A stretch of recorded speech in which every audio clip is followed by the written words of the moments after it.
Ms. Gettman.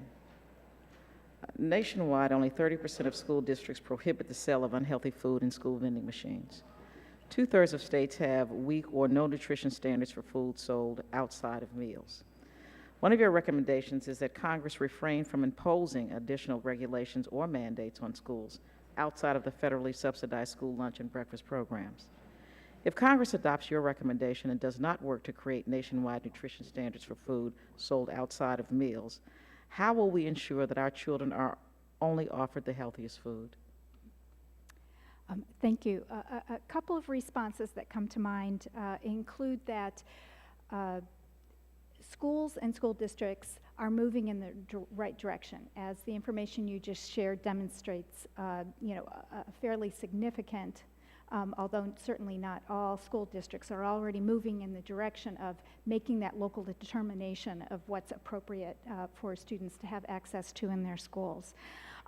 I think one thing that we haven't talked about too much is that in light of the direction that many school districts and states are going to with regard to implementing standards for school nutrition, that I'm not sure we've asked the question whether national standards would necessarily improve over those which already exist in some states and schools. I think sometimes the flip side of uniformity is maybe we haven't reached quite as high as we would like to.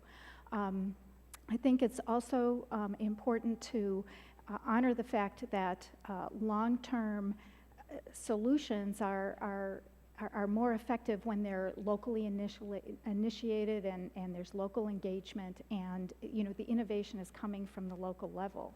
And so that's where I think we would recommend some attention and resources being devoted. I would also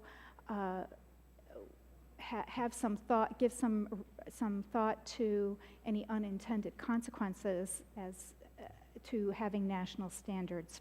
And I already mentioned, is it possible that national standards could be weaker than those that already exist in some states or in some school districts?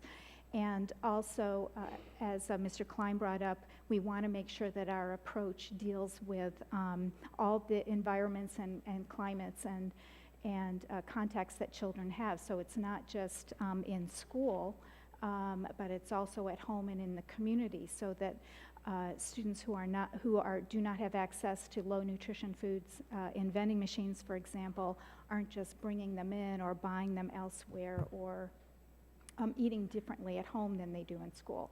So I think it's important to take as comprehensive approaches as possible, and to recognize that successful solutions to these issues need to have strong engagement from the local level. Thank you very much. Thank you, Mr. Chairman. I yield back.